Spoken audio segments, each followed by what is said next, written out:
جنگ جمل میں جب لوگوں کے لاشیں زمین پہ پڑے ہوئے تھے، امام نے فرمایا جتنا جلدی ہو سکے ان لاشوں کو دفن کرو۔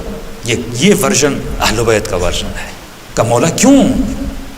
دشمن ہیں، حربی ہیں، ہم سے لڑے ہیں۔ فرمایا نہیں، لاشوں کو جلدی دفن کرو، کہیں ان کا بھائی نہ آ جائے، کہیں کوئی رشتہ دار نہ آ جائے، ان لاشوں کو دیکھ نہ لے۔ یہ وہ ورژن ہے جو اہل بیت نے دیا کہ فرمایا جنگ ختم ہوئی، جنگ جمل ختم ہو گئی، مولا جیت گئے۔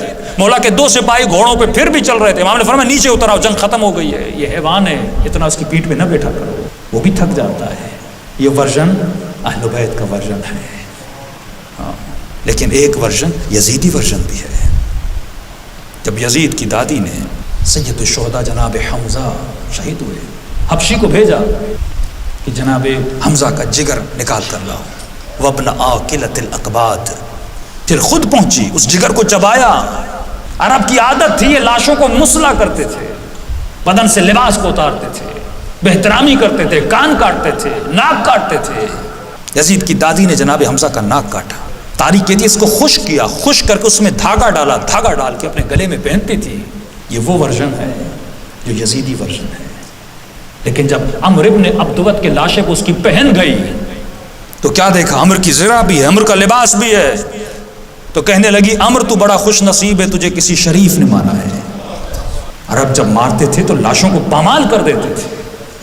یہ اخلاق جنگ کے بیچ میں بھی اہل بیت اخلاق کے ساتھ رفتار کر رہے ہیں، جنگ کے بیچ میں بھی، کہ ہمارے علماء جب جہاد ابتدائی کا فقہی مسئلہ ہے کہ ہم جہاد کب شروع کریں، اتنے محتاط فرماتے ہیں اہل بیت کی زندگی میں ہمیں نظر نہیں آتا کہ اہل بیت نے پہل کی اور لڑنے کی۔ جنگ جمل شروع ہوئی، مولا نے 7 لوگ بھیجے بات کرنے کے لیے کہ علی جنگ نہیں کرنے چاہتے، کہ فرماتے اتنے تیر لگے ان 7 لوگوں کو کہ ہمیں جسم نظر نہیں آ رہا تھا، صرف تیر ہی تیر نظر آ رہے تھے۔ کبھی بھی اہل بیت نے جنگ کرنے میں پہل نہیں کی۔ یہ اہل بیت کا ورژن ہے، جس پر نبی کی زوجہ جس اونٹنی پہ جنگ جمل میں بٹھایا گیا تھا، اس کو لوہے کی زرہ سے ڈھانپا گیا تھا تاکہ یہ اونٹنی نہ گرے۔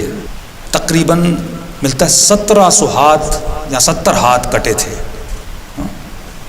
اور اخلاق علی ابن ابی طالب یہ تھا کہ امام نے محمد ابن حنفیہ کو بھیجا، محمد ابن ابی بکر کو بھیجا کہ جاؤ اپنی بہن سے بات کرو۔ اس کے بعد جب لشکر کو بھیجا امیر المومنین نے 40 عورتوں کو مردوں کا لباس پہنایا کہ یا علی ایسا کیوں کر رہے ہیں؟ امام فرمایا کسی کو نہیں بتانا، کیونکہ ان کی پلاننگ یہ ہے کہ نبی کی زوجہ کو قتل کر دیا جائے، اور سارا الزام کس پر آئے؟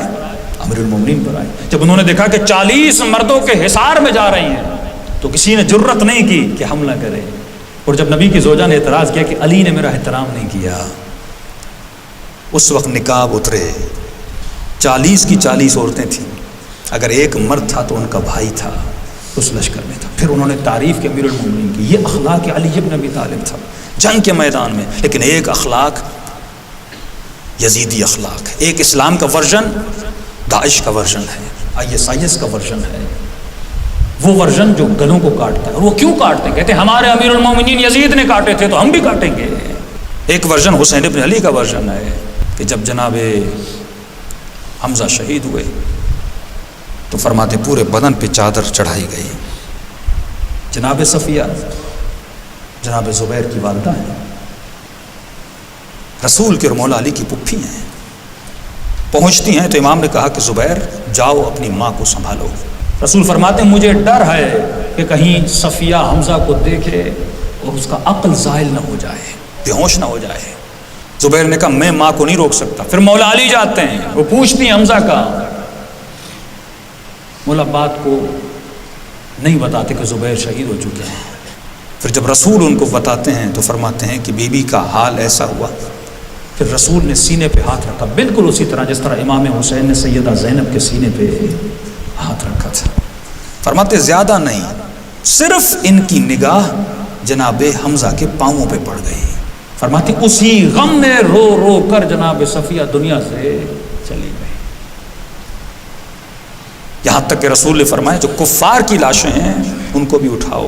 یہ تھا اخلاق علوی، یہ تھا وہ ورژن جو رسول نے دیا اور اہل بیت نے دیا۔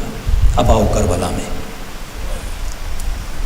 ایک ورژن یزیدی ورژن ہے، یہ بھی اسلام کا ورژن ہے کہ وہاں پر مولا نے کہا جنگ جمل میں لاشوں کو دفن کرو، کہیں کوئی بھائی اپنے بھائی کا لاشا نہ دیکھے۔ لیکن یہاں جان بوجھ کر بہنوں کو بھائیوں کے لاشوں سے گزارا گیا۔ عربی ایسی عبارتیں ہیں جن کا اردو میں اگر ترجمہ کیا جائے تو بے ادبی ہے، ہم ترجمہ نہیں کر پاتے۔ بس اتنا امام فرماتے ہیں کہ سیدہ زینب کو اپنے بھائی کا لاشا نظر ہی نہیں آ رہا تھا۔ کل میں نے بتایا تھا نا کہ عرب جب حیوانوں کا شکار کرتے تھے نا تو کھڈا کھودتے تھے، حیوان پھنس جاتا تھا، اس کو کہتے ہیں قتل الصبر، صبر کا قتل۔ اتنے پتھر مارتے تھے کہ اس کا خون بہے بہے اور وہ حیوان وہیں پہ جانتے تھے۔ پھر امام فرماتے ہیں میرے بابا کو اس طرح قتل کر دیا گیا، جس کے ہاتھ میں جو تھا اس نے نبی کے نواسے کو مارا۔